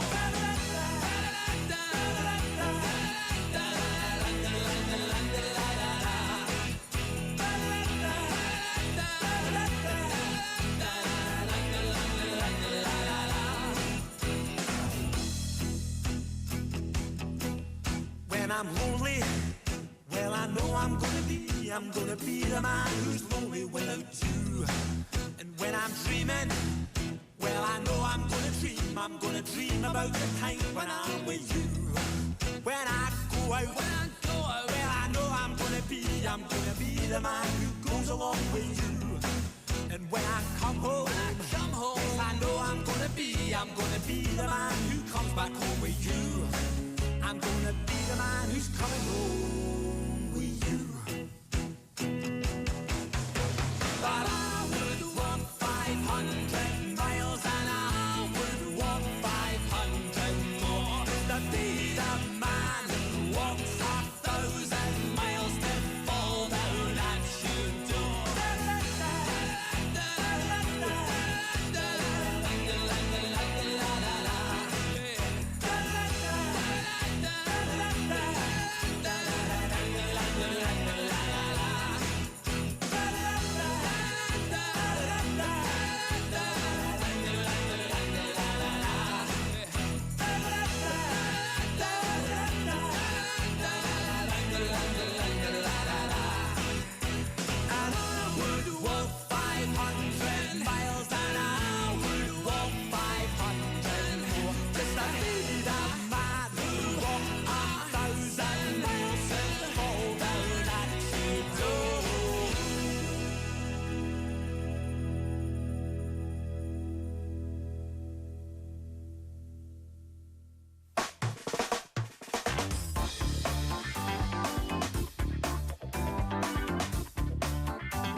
You're now listening to the world's most reliable morning show, Morning Wave in Busan with Catherine.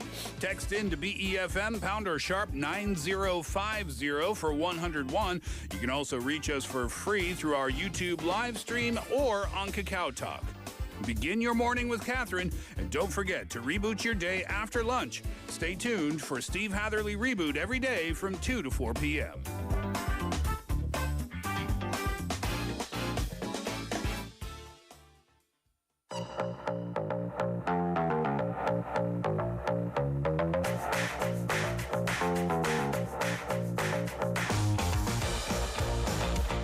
It is time for Bobby and Business Perspectives. Good morning, Catherine. How are you? A little wet. I know. Did you take the subway or how did you get here? I drove here, Oh, you but drove yeah, here. it was a little backed up. But yeah, just a little wet this morning and Oh, windy. are you tired? Tired. I don't know. Usually, sometimes Why? I don't know. I get cold sores every so often. But yeah, I guess I haven't been sleeping so well. Oh. But I joined a gym this weekend. Oh, you did? Yeah. What kind of gym? Just a regular, where a workout place. Oh, no. I meant is it like CrossFit or is it Oh, like no, HIIT just or a whatever they call traditional it? one. But the thing is, I wanted a 24-hour one, so I can go there anytime. So, because I said, I'm getting a little sleepy or tired throughout the day. Sure. Obviously, the extra pounds, that doesn't help. Never helps, right? No. So then I said, maybe I should start working out again, get better sleep at night, shed some pounds. Oh, higher energy? Yeah. That's a plan. Yeah. Oh, you didn't pay like a year in advance. No. Okay. But yeah, They tried I was looking at the charts. I was like, hey, it's not bad. But then because I'm going back and forth to the States, Right. yeah. So planned on a 3-month plan for right now. That's good because we've had stories and we've told of stories where not your I don't know what gym you belong to, but some gyms like it's kind of been, I don't want to say trend, but stories have popped up where they ask for like the whole year in advance and you get a steep discount. Yeah. And then they shut down. Whoa. Yeah. So 3 months is good. That was very smart of you. Now you're like, yeah.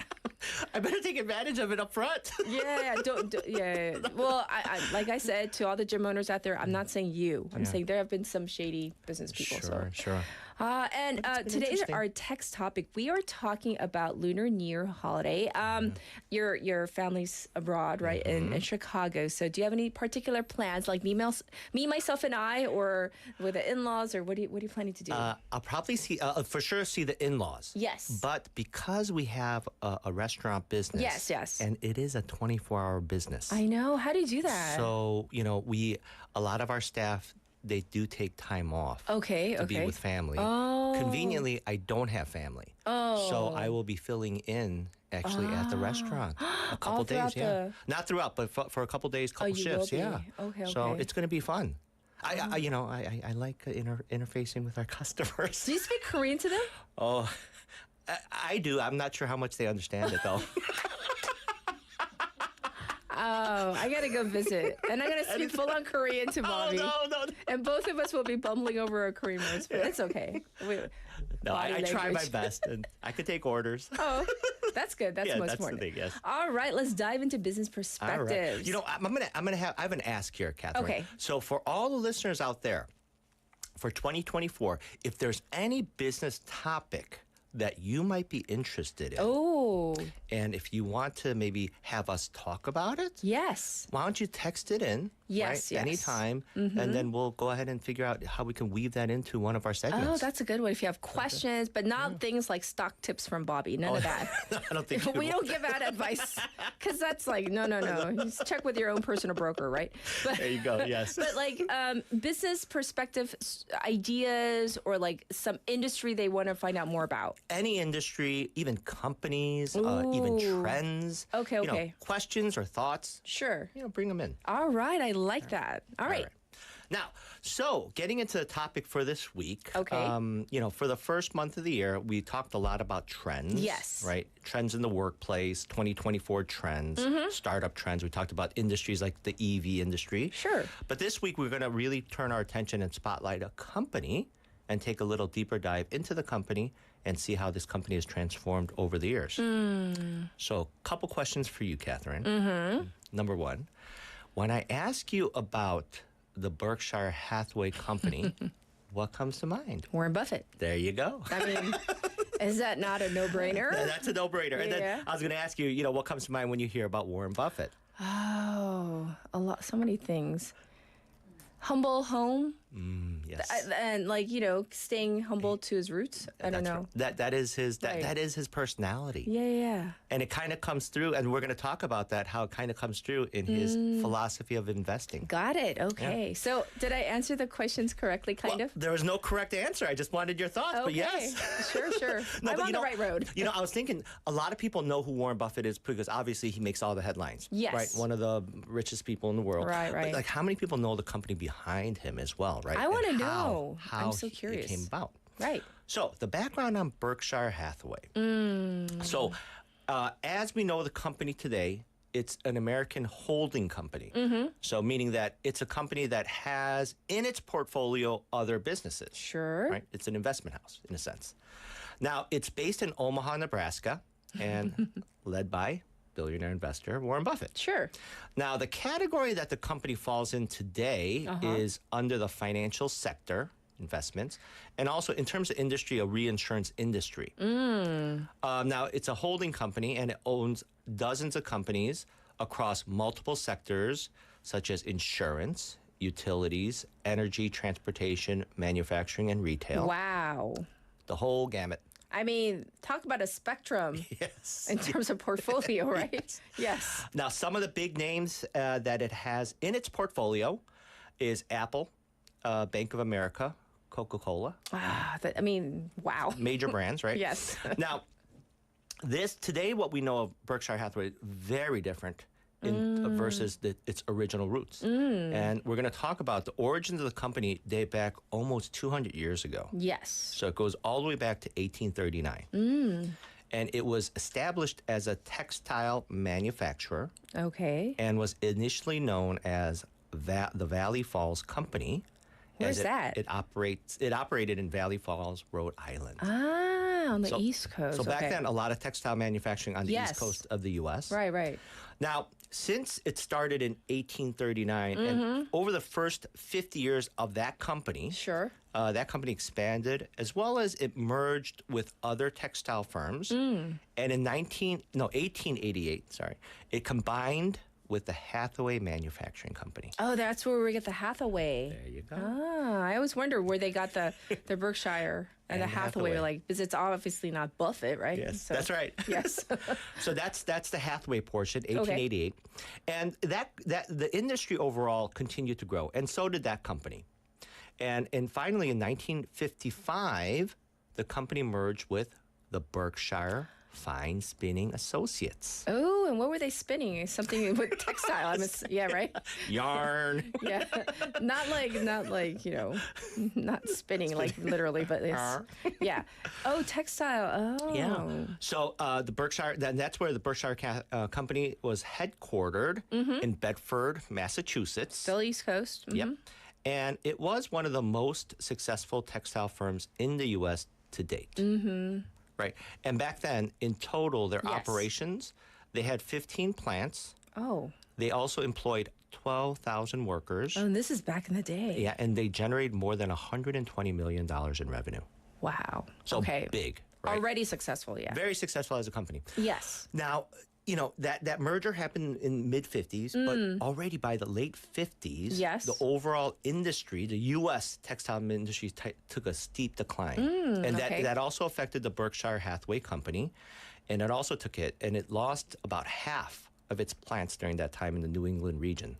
And at that point, a real uncertain future for the company. Okay.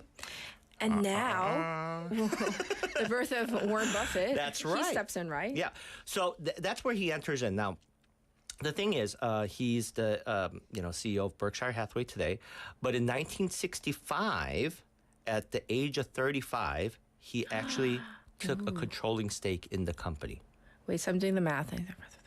So he was born in 1930? That's what it looks like. Yes, absolutely. Yeah. Okay. So he's almost, 100 years old. He's old. Yes. Older. Oldish. Now let's a little spotlight on the man, the myth, and the legend himself. Yes, we want to get to Warren Buffett. So he was born in 1930, like you said, in Omaha, Nebraska. That's where the company is today. Yes. Now, his background is he does come from a business family. Oh, he does? Okay. His grandparents, they owned a grocery store business. And his father was an investment specialist. And later on, his father was elected to Congress. Okay. Now, in terms of his investing prowess, for Warren Buffett, he actually purchased his first stock at the age of 11. 11. Yes. Like elementary school 11. Yes. Wow. Maybe fifth grade. Fifth grade, yeah. He bought shares in a company called Cities Service Preferred, and the price of one stock at that time was $38. Back in the day, that's kind of a lot. That's very pricey. Okay.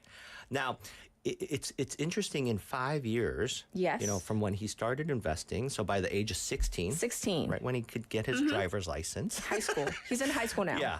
His portfolio actually got up to $50,000 in today's dollars. But I mean, he's still 16 and he invested well. Apparently. Okay.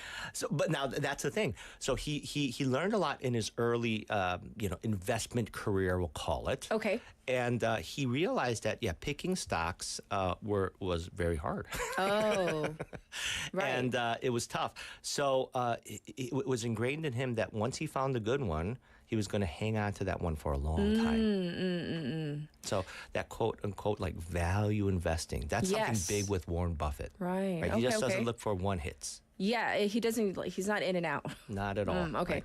So he continued to invest in his 20s, and at the age of 32, he came across the Berkshire Hathaway Company. Okay. Now, he acquired it at 35, but this is where he really started at 32. Now, again, his overall philosophy was centered on identifying undervalued stocks and holding on to them for a long time. Okay.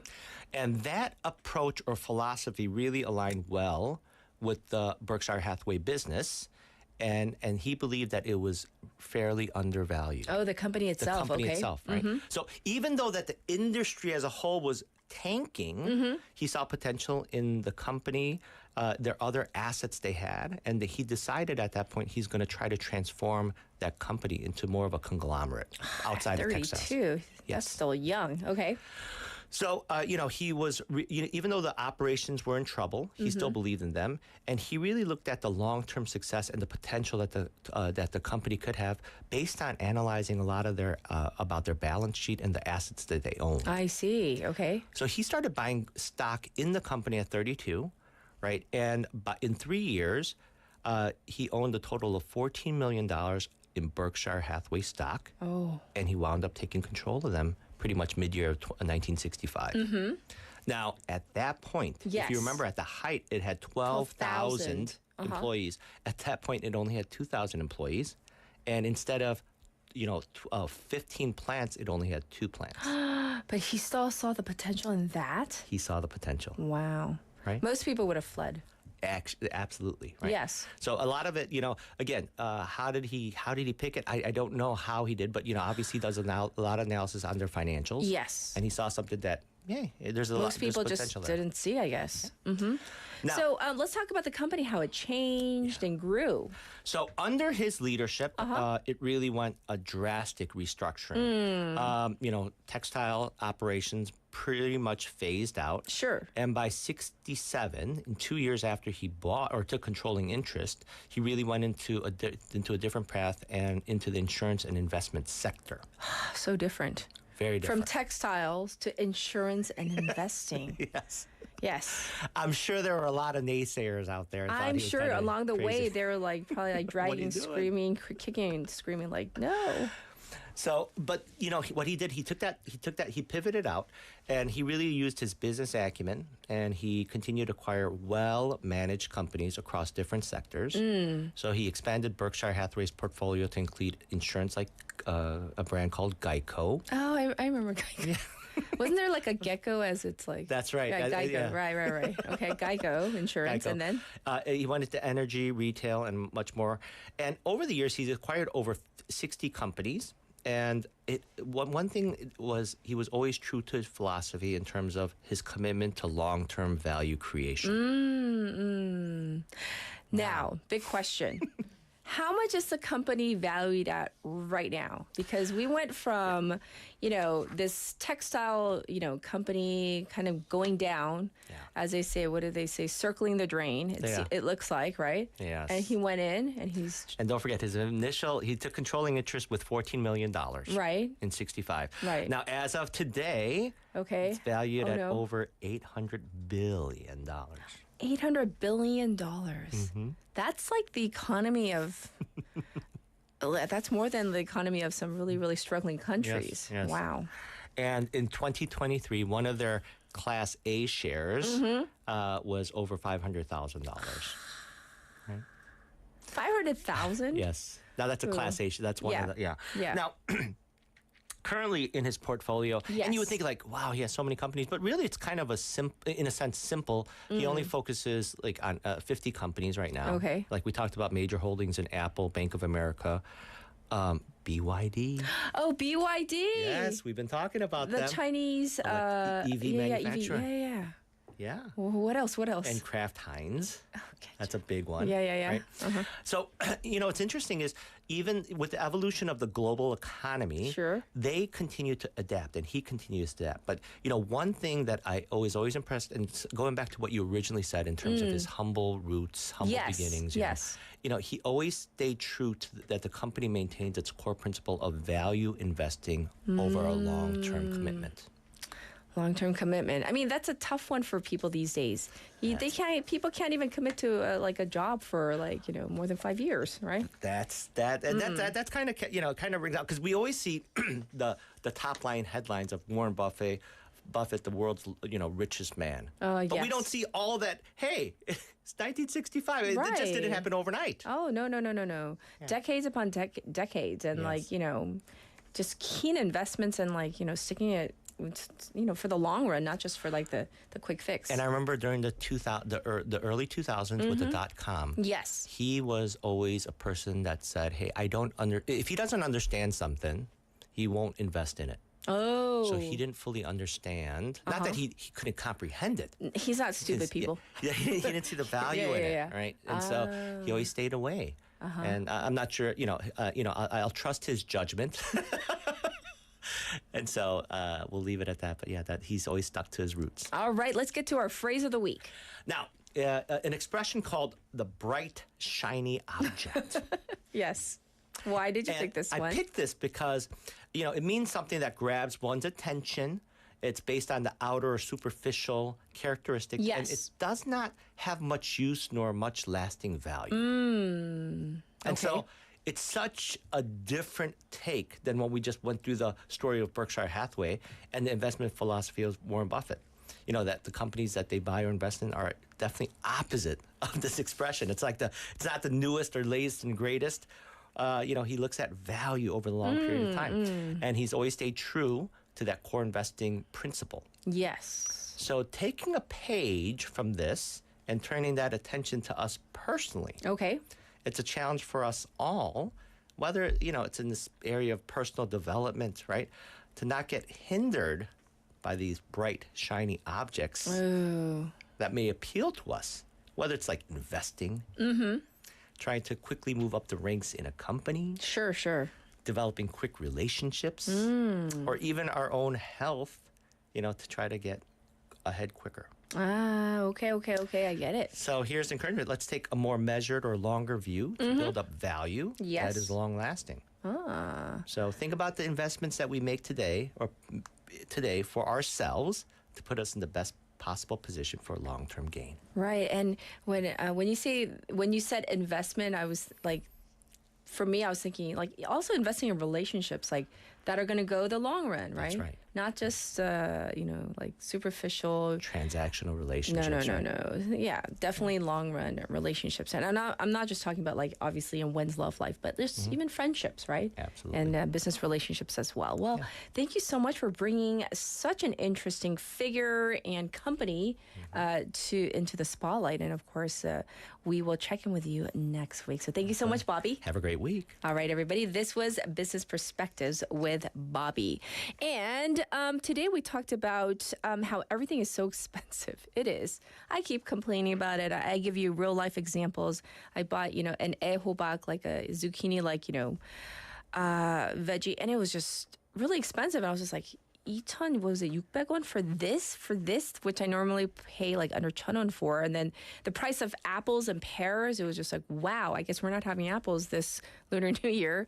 I guess if the strawberries are on sale, maybe that's what we'll be having. But anyhow, I wish you a lovely day. Please remember that there is inclement weather here in Busan, so you might want to leave early, exercise a lot of patience, and make sure to, if you're driving, keep a safe distance with a car in front of you.